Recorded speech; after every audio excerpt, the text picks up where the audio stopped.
Hello there. Welcome to the Saroy channel wherever you are in the world, and so much love to each and every one of you. How are you doing? I do hope you're doing remarkably well, and aren't we involved in a lovely, lovely story, but a very tragic one at that, because a woman has run over a 5-year-old boy in the road, and she's devastated about what she's done, but hasn't got the courage to admit it, because it's a very difficult thing to come to terms with when you realise you've done something very, very bad. She's returned home to her house in Alberta, close to Banff, and she's encountered a Bigfoot in her driveway, and so she's had a day that she's not likely to forget in a hurry. So let's continue with our story. I do not know how I got through the next few days. I guess everything was just robotic. I got up, ate dinner, went to bed, and for once in my life the daily routines of life served me well, offering me the distractions I desperately needed to stop thinking about what I'd done. But when the memory of that inauspicious event replayed itself in my mind again, it felt as if I was being stung by 1,000 scorpions. It was all just a blur to me, getting vaguer and vaguer on my mind. But when my mother had opened the paper to read an article about a hit and run in Toronto, that was when I just crumbled and fell apart. I completely broke down, like a river beginning to flood its banks, that you have no way of actually controlling. "Goodness gracious me," said my mother, as she sat at the breakfast table with her newspaper spread out before her, while she enjoyed a steaming mug of coffee. "Look at this! It's a hit and run in Toronto. It must have been around about the time you were there, love," she said, looking at me from above her paper. "How dreadfully sad! Can you believe it? A 5-year-old boy was mown down by a driver in the rain, and the driver simply drove away. I mean, who does that? The poor mother was a woman called Ella McIntosh. Quite an unusual name, don't you think? She says her little son, Harry, ran into the road to chase after his painting that he'd done at a local nursery school, and this car appeared from nowhere. She did recall the driver of the hit and run was a woman, but she cannot remember the make or the model of the car. It says here there are no witnesses to the event. It was pouring with rain at the time, and it was a very quiet neighbourhood. How tragic to lose her boy like that, don't you think? What a dreadfully sad story." I began to blubber. Tears spilled down my cheeks, and a strange howling sound emerged from the back of my throat. "Mum, it was me. I was the one that killed the boy. It was me." My mother cupped her hands over her mouth, and my husband, who was eating scrambled eggs at the time, nearly choked on them as they went down his throat the wrong way. He began to cough and splutter, and took a big swig of orange juice to help everything go down more smoothly. He stared at me with wide, horrified eyes, and looked as if someone had hit him across the head with an ice pick. "It was you, love?" asked my mother. "What happened?" Through floods of tears, I told my astonished mother and husband exactly what had happened that fateful day. I didn't spare them any details. It was actually good to unveil my guilt, and to get this horrifying secret I had been carrying, that had been festering away inside of me, off my chest. Well, it was just such a horrible day. It was just the worst day of my life, Mum. I was furious with Rick for shirking his responsibilities in terms of the house clearance. I stormed off, climbed into his car to drive to the airport, to take that flight back home. I was not driving that fast, I promise you I wasn't, but it was bucketing down with rain. I drove through the very quiet Toronto neighbourhoods. There were no cars around, no people. The road was completely clear. And then out of nowhere, this little boy just runs into the road. He was chasing after a paper that was flying up in the wind. It must have been the painting he'd done at the nursery school. I remember screaming out in the car, Mum, "No, no, please God, no." I think in that second I knew what was about to happen. I put my foot on the brakes and tried to veer out of the boy's way, but I couldn't do anything to stop it, Mum. Oh, goodness gracious, dear. I don't know what to say. That is so dreadful. Well, it happened so quickly, didn't it? I said. Everything was in fast motion, like accidents always are. The poor boy was thrown from my car, on the tarmac, with such a mighty crash. The blood was blooming from the back of his skull. His eyes were staring vacantly into space. And I knew, Mum, I knew in that second he was dead. Oh, goodness gracious me, sweetheart. And you didn't tell me all of this. You've been keeping all of this locked up inside of you. I can hardly believe it. Well, there's more, Mum. I do recall. The mother ran into the road. She was screaming. For a second, our eyes locked together. I'll never forget the expression on her face, Mum. It was so awful, too awful to describe. I wish I could have traded places with her little boy. I'd have done that in a second, Mum. I would have done it in a second. I can't imagine what she must have gone through, losing her little boy like that. I killed him, Mum. I killed him. Oh, goodness gracious, said my mother. She scooped me lovingly into her arms, holding me tightly to her chest and patting my back, as if I was a wounded animal she wanted to comfort. You poor, poor thing, love. This is absolutely not your fault. It was a dreadful accident. The boy ran into the road. You didn't see him. You were driving responsibly. You couldn't stop in time, could you?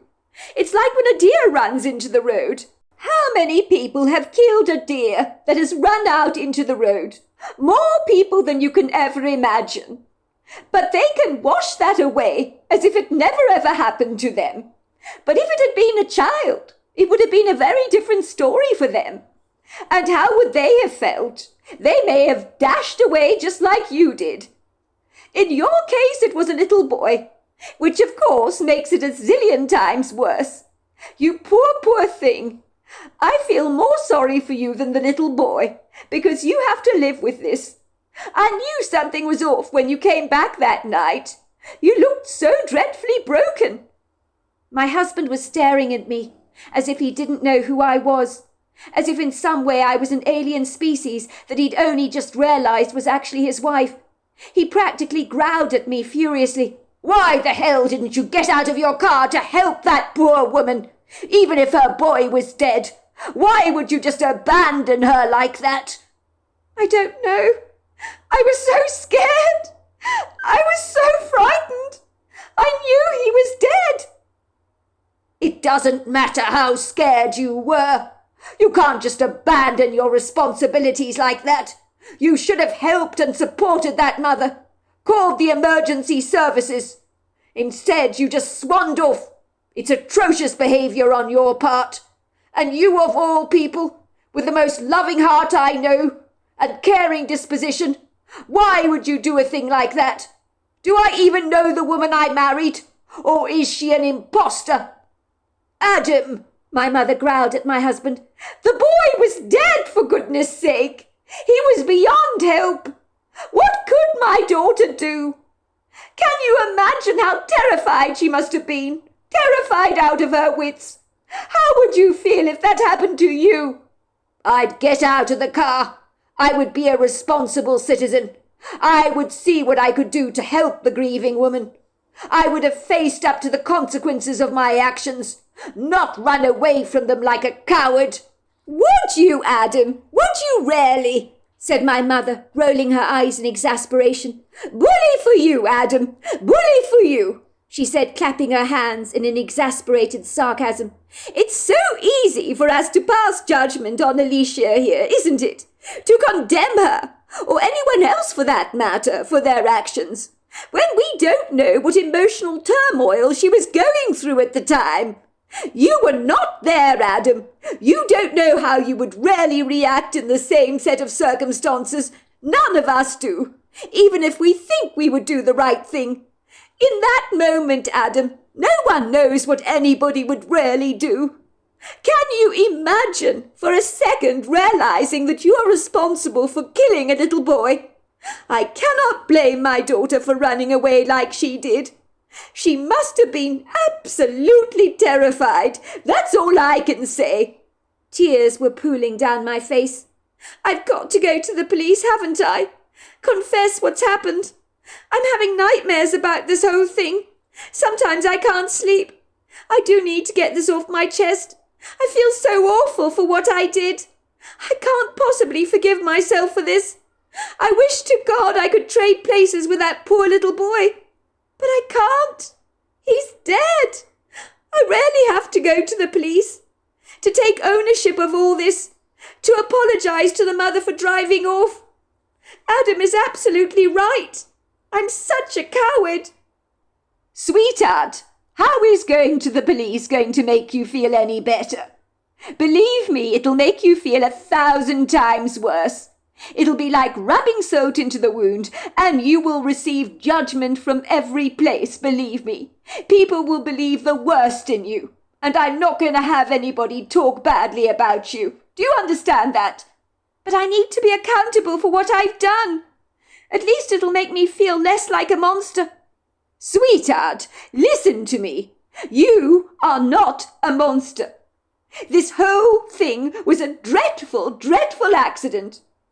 You will never make the mother feel better, no matter what you say or what you do, even if you take accountability for what you've done. She might want you to be locked up, to never see the light of day again. But what good would that do anybody? Remember, her little boy is never going to come back. It's too late for that. There'll be court cases, prison sentences, and you name it. You'll be dragged through the mud, my dear. And for what? People will hate you, despise you, judge you, even though if they were wearing your shoes, they may have done the very same thing, but they would never admit that to themselves. It's human nature for us to want to believe the best in ourselves. I cannot stand the hypocrisy of society that is so quick to judge and condemn another person, so quick to believe the worst in other people. We're all humans, are we not? Inclined to make mistakes. Besides, I do not believe for a second this was your fault. I know what a responsible driver you are. I keep reiterating, it was a tragic accident, and you were driving in the rain. The conditions weren't great. I blame the mother for letting her little son run into the road like that. Why didn't she stop him? It's terrible that this happened. But if the boy hadn't run into the road chasing his painting, that mother would still have her son with her. She should also take accountability for what happened, don't you think? Mum, I'm a monster for driving off the way I did. Don't you get it? How could I have the audacity to call myself a human being? I need to call the police. Even if I'm locked away for years and years, it's no more than I deserve. As far as I'm concerned, they can lock me up and throw me into a padded cell. I'm a bad person, Mum. You're not calling the police, said my husband, his face softening. Your mother is absolutely right. What she says makes perfect sense to me. Do you know, you're one of the most responsible drivers I know. You've never even had a parking ticket in your life. None of us know how we would react in the same set of circumstances. Fear can make us act out of character. It is devastating the little boy had to lose his life like this. But your mother's right. We can't bring him back. His life may have been ruined. He's lost his life. His mother's life is never going to be the same. But why should your life be ruined as well? If you went to prison, we would also have our lives ruined. Me and your mother, we would have lost you. And that's enough for anybody to lose. We can't lose you. I'm not going to let that happen. I'm never going to let that happen. Do you understand? It's kind of you to say all this, Adam, but I still believe I should go to the police. You can't go to the police. I love you. So does your mother. Very, very much. If you're locked away, what good will that do? We will also be cruelly punished. One child has died. Now we have to suffer too for this tragic accident. I think not. How much damage is there to the car? Did anybody see you? The newspaper says there are no witnesses. No one saw me. But I would remember the mother if I saw her again. I know I would. I could easily pick her up from a lineup. I'm not kidding either. It's as if she's indelibly drawn on my mind forever. like a tattoo you can't wash away. Her face still haunts me. Oh, sweetheart, I'm so dreadfully sorry for what you've been through. I knew something was up with you.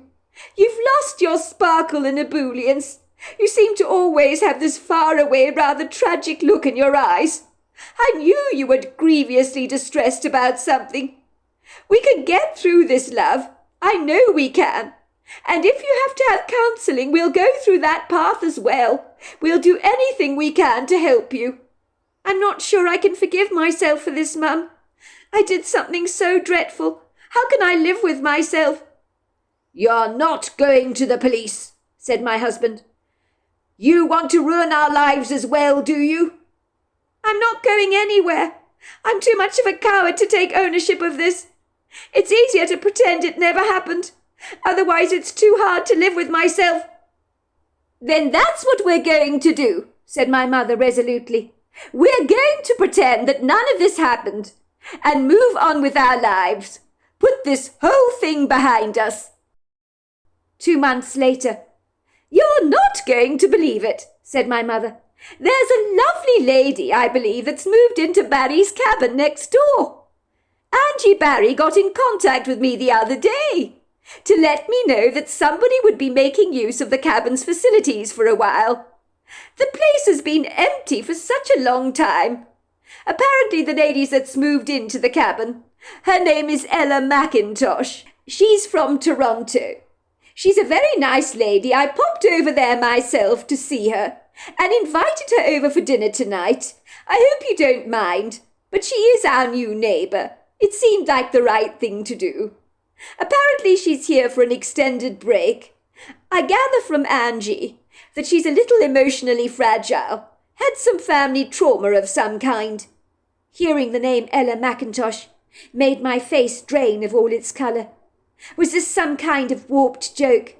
Wasn't Ella McIntosh the name of the mother whose little boy I'd run over in the road in Toronto? Was I now being punished for my sins? Was this Karma's way of getting back at me, making me accountable? The police had closed the investigation into the hit-and-run accident, which had brought my husband and mother much relief.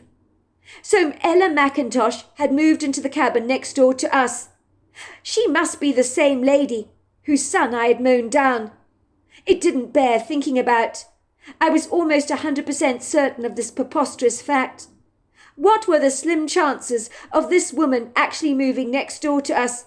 It was like the odds of winning the lottery, but stranger things have happened. McIntosh, I knew, was not a common name. This woman was from Toronto. I knew it had to be the same woman. But my mother seemed oblivious to this fact. I was reluctant to put her into the picture. I knew I would recognize Ella McIntosh the moment I saw her, but the burning question that seared through my mind, like a smouldering red-hot coal, was would she remember me? I didn't actually care if she did. I needed to get this tragedy off my chest. I had thought so often of going off to Toronto to find Ella McIntosh for myself, so that I could apologize to her for what I'd done. I knew the woman would likely kill me, or frog-march me herself to the police station, so that I could be arrested and charged. It was no more than I deserved. I think I was almost tempting fate for this to happen. What on earth is wrong with you, Alicia? Your face is paled. You've gone awfully white. You're not upset, are you, that I invited a strange lady to dinner? It seemed like the right thing to do with her being alone and all that. We're her nearest neighbours, and her being from Toronto, she likely doesn't know many people around these parts. No, I think it's great you invited her over. It was the right thing to do, I said, deciding firmly not to tell my mother who I believed Ella was. It would freak her out, I knew that for sure. I wondered if Ella would tell perfect strangers about what had happened to her son. That was personal stuff that she was privately dealing with on her own, and I was certain she wasn't the type that would air her dirty laundry. And if she did, well then my husband and mother would almost certainly cotton on to who she was. Ella McIntosh was exactly as I remembered her to be when I opened the front door, only she was a lot thinner and a much more emaciated than I remembered. I recognized her face at once, and yet in her eyes I perceived she had no memory of me, which was a relief. I saw no hint of recognition on her face. "This is so kind of you to invite me over for dinner," she said, smiling warmly at us. "My name is Ella McIntosh." "Well, I'm so delighted, Ella, that you could come and that you were able to accept our invitation. You're our new neighbour, after all, and around here folk are very friendly, you know. It's very natural for us to invite our next-door neighbours over for dinner. Angie Barry told me you were moving in for a while to her cabin next door to us." "That's right. I moved in about 2 days ago.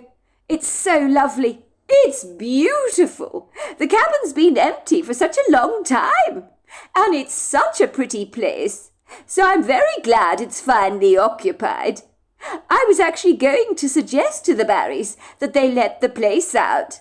It seems a dreadful shame not to get a rental income for a highly desirable sought-after cabin like that in this kind of part of the world where it's just so idyllic." "Well, that's right. I don't know why they haven't rented the place out. It seems a crazy thing not to do. I mean, when I moved in, I just was so overwhelmed by how spectacular and well organised the place is." My mother's voice dropped to a lower tone. "Angie Barry did happen to mention that you were going through some personal stuff, Ella, and needed a break from the rat race of Toronto. Is that right?" Ella flinched. She gave my mother a watery smile. I could see the pain in her eyes, and I felt so dreadful for her, because I knew I was responsible for causing her all this grievous hurt. "Something like that," she said gingerly, "but I hope you don't mind if I don't talk about it." "No, of course you don't have to talk about it. This is the best place in the world to come and relax, you know. People come to these parts from all over the world. They never get over the idyllic scenery, the turquoise lakes, the sculptural mountains, the beautiful town of Banff that is so breathtaking. There isn't anything not to like about living here. I pinch myself every day, you know. I consider myself to be incredibly blessed." "You are very blessed to live here," said Ella in agreement. "I went to the town of Banff today to buy a few essentials. I was blown away by how beautiful it was. I felt like I was in Switzerland, on the cover of a chocolate box. And I'm not joking either. It's spectacularly beautiful. I'm so glad the Barrys told me to come here. The mountain air is already making me feel so much better." "Oh, I am so delighted to hear that. Not that I'm remotely surprised. The mountain air is remarkable. It can make you feel alive. That's what I always say. So you're telling me that the Barrys are your immediate next-door neighbours in Toronto? Is that right?" "Well, they don't exactly live next door to me, but near enough, on our street. They are the absolute best," said Ella. "Genuinely nice people. The salt of the earth, if you know what I mean. I never fully appreciated them before. I mean, Angie's husband, well, he can talk the tail off a donkey, but he's got the kindest heart. And as for Angie, well, she's amazing." "Oh, they are the most wonderful couple. Very, very charming people. How are you finding the cabin, love?" asked my mother. "You do know that if you need anything, you only have to ask us. We're right next door, and would love to help in any way we can. You need only say the word." "That's terribly kind of you, but I think the Barrys' cabin is so well kitted out. It's got absolutely everything in it, if you know what I mean." "Oh, Angie Barry is so organised. That woman just is incredible. She is the most efficient woman I've ever met. So I'm not surprised that the cabin is well kitted out. But I'm very glad to hear that. I hope you don't mind me being very nosy, but I'm not exactly known for not being. I'm a very inquisitive person. Do you mind telling me, Ella, how long you intend to stay here?" "As long as I need. I'm not really sure at the moment. I've just been going through some personal stuff, you know." "Of course, dear. That's perfectly understandable. We all go through, peaks and troughs in our lives. That's what I say. I went through some issues myself with my ex-husband. When I left him years ago, he's now my late husband, actually. It was a tough time for me, It's not a man, love, giving you all this grief. Because if it is, just remember that he's not worth it. No, nothing like that, said Ella, twiddling her fork nervously. I never married, so no, it's definitely not a man. This is delicious, Mrs. Please don't call me Mrs., said my mother. I'm Flo. This is delicious, Flo. It's one of the best chicken and ham pies I've ever tasted. I'm so glad you like it, Ella. It is so nice to have such an appreciative guest. You must come over to dinner more often. I'd like that very much. I noticed over the evening meal that Ella made a very poor showing of her food, even though she claimed to enjoy it. It wasn't surprising that a mother who'd lost her son 2 months prior was struggling to work up much of an appetite. Indeed, since the event, I had lost over 30 pounds effortlessly, without even bothering to try. Everyone in town was asking me what my secret was. Are you on the paleo or carnivore diet? It's the latest craze, I was told. People are losing weight on it. No, I told them. Are you kidding? Isn't that a diet where you're restricted to eating meat only? No wonder people lose weight on that, because there's so little calories on it. I would never eat a diet that restricted carbs. I suspect that the secret to success is all that calorie reduction, because I've been eating less and I've lost the weight. That's my secret. I could afford to lose weight, but if Ella McIntosh got any thinner, she could just fade away. Once the dinner was over, Ella said her goodbyes to us. She was very appreciative about everything. Thank you so very much, Flo. Thank you, all of you, for the lovely, lovely meal I had tonight. It was really good to be in company for a change. I enjoyed myself so much, and the food was excellent. Well, I'm so delighted you enjoyed yourself, Ella. It was a privilege having you over. You are so appreciative about my food, and that I'm very grateful for. You must come around more often. You're right next door to us, so you can pop over whenever you like. I'll do that. Thank you very much. I watched Ella get into her car that she'd hired for her trip to Alberta. She drove back to her cabin, which was quite literally a walk away through the woods. I lay in my bed that night very restlessly, tossing and turning. My husband was incessantly complaining that I was moving around so much. What the hell is wrong with you, love? You're so restless tonight. Have you got ants in your pants or something? You're rocking the whole bed, and it's very annoying. What did you think of Ella McIntosh? I asked, sitting up in my bed and staring into space. I thought she was a very sweet lady. Very nice lady. I will say, though, that she did seem rather sad. What's all this about? Why are you asking me about this woman? Nothing, I said, trying to get back to sleep, but sleep eluded me, as a festering guilt overwhelmed me until I could bear it no longer. It had reached the point of no return. I was going to face my demons whether I liked it or not. I was going to see Ella right now, admit to her what I'd done, and frankly it would be a relief to be thrown into jail. At least then I might actually get a good night's sleep for once in my life, even if I had to live on prison slop for the rest of my years, and live among women who had murdered their husbands or committed fraud. It was the price I would have to pay, but I'd have to live with it. I could hear my husband's snores, and felt satisfied he was fast asleep. So I cautiously, rather clandestinely, climbed out of bed. I scrambled over to the wardrobe rather awkwardly, hurriedly putting on a tracksuit and a pair of trainers. If my husband or my mother had a clue of what I was up to now, they would stop me, so I was glad I had not told them who Ella McIntosh really was. Before I knew it, with a torch in my hands, I was taking a quick shortcut through the woods to get to Ella's cabin. I knew I needed to strike while the iron was hot, or I might retract on what I was intending to do.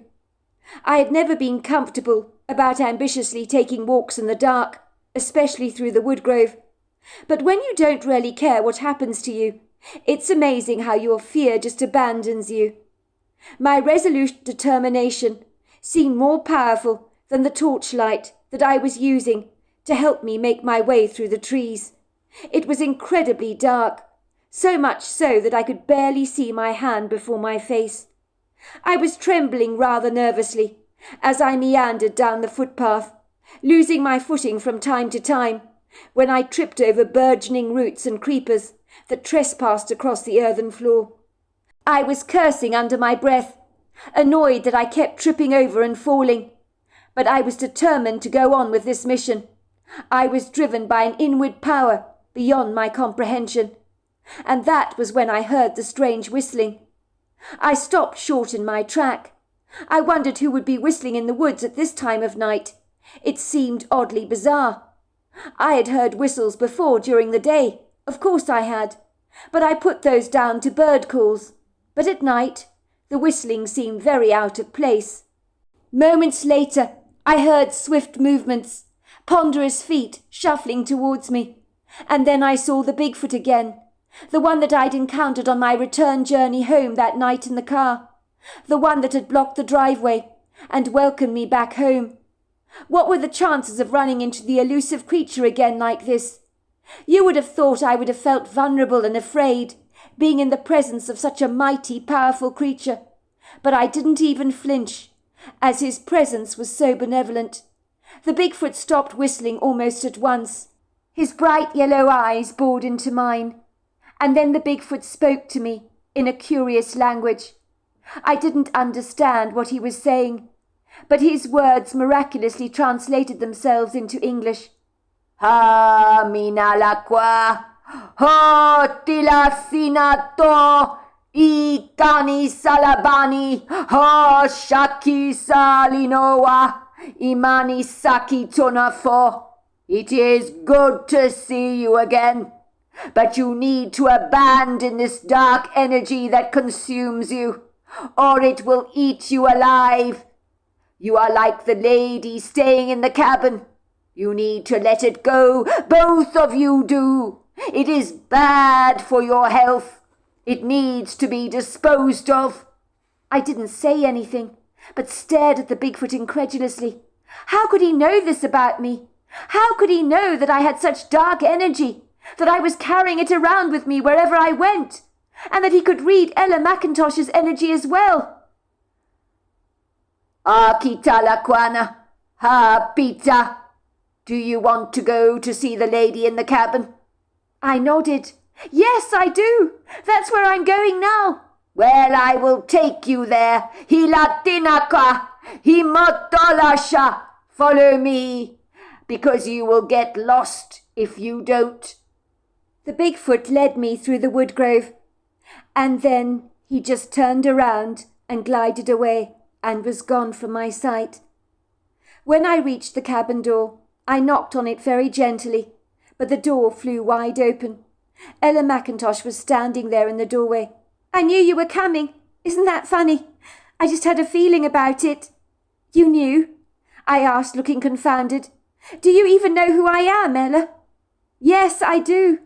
I recognized your face when I was eating the ham and chicken pie. It just suddenly came to me who you were. You remember my face?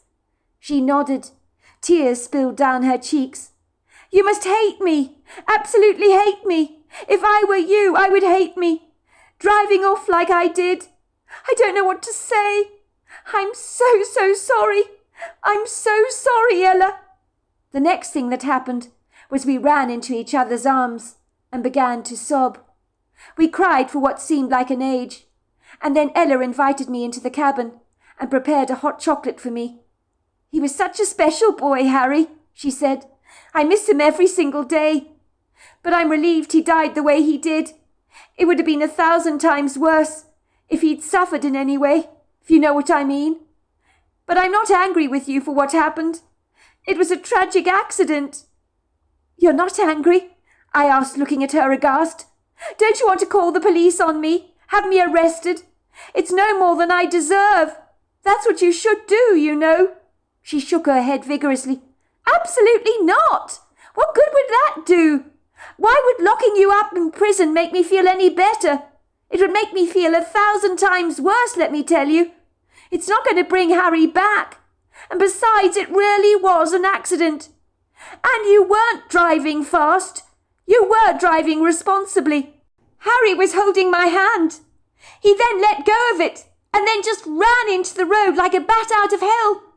I tried to stop him, but I couldn't. And I could see you tried to stop your car, but you couldn't avoid him, even though you tried. But I'm equally as responsible for what happened. And frankly, I don't blame you for driving off in the way you did. You were terrified. I could see it in your eyes. You were as frightened as I was. We were both in a terribly shocked place. There was no doubt about that in my mind." "I don't understand how you could even bear to look at me, Ella. I thought once I told you who I was, you'd want to skin me alive." At that, Ella laughed. "Don't be so hard on yourself. We've both been punished enough, don't you think? I think we're both in grievous pain. I believe we can help each other out through the bumps in the road. I can see you're hurting as much as I am. We can get through this together, don't you think? Don't worry about the police. They've closed the investigation. I already told them that even if they did find the driver, I would never want to press charges because the whole thing was just an accident. I know you couldn't stop in time. And yes, you drove off. But as I keep saying to you, I understand why you did what you did. In your shoes, I'd have probably done exactly the same. How can I blame you for that?" I'm very glad to tell you that Ella is alive and well and very healthy these days, as am I. She lived in the cabin next door to us for 5 years and got married very recently. They now have a 3-year-old boy, and we still remain the best of friends. Ella's son looks like the splitting image of Harry, so she feels almost as if she's got him back. I'm glad I didn't have to go to prison, which is what I deserve, but Ella was so incredibly forgiving towards me, and we have cemented a long enduring friendship. My brother never did ask me about the crack on the windscreen. He never even got it fixed, but thank God his wife Susie helped him finish up the cleaning project on my father's house. Otherwise it would never have even got to the market. I insisted on giving my share of my father's inheritance to Ella as compensation for what I'd done to her, and at first she refused to accept it, but I persuaded her that it eased my conscience a little. So she did receive it. I have not seen the Bigfoot again, but Ella saw him once. She claimed he nodded at her and glided away. So there you are. That's my story. Wow, what an incredible story. And what an incredible story of forgiveness and compassion. Because so often when you've done something really bad, you expect that person to come down on you like a ton of bricks, and especially if something that is so devastating concerning your own family. And I'm blown away by the compassion that was shown to this young woman. So until next time, goodbye and good night.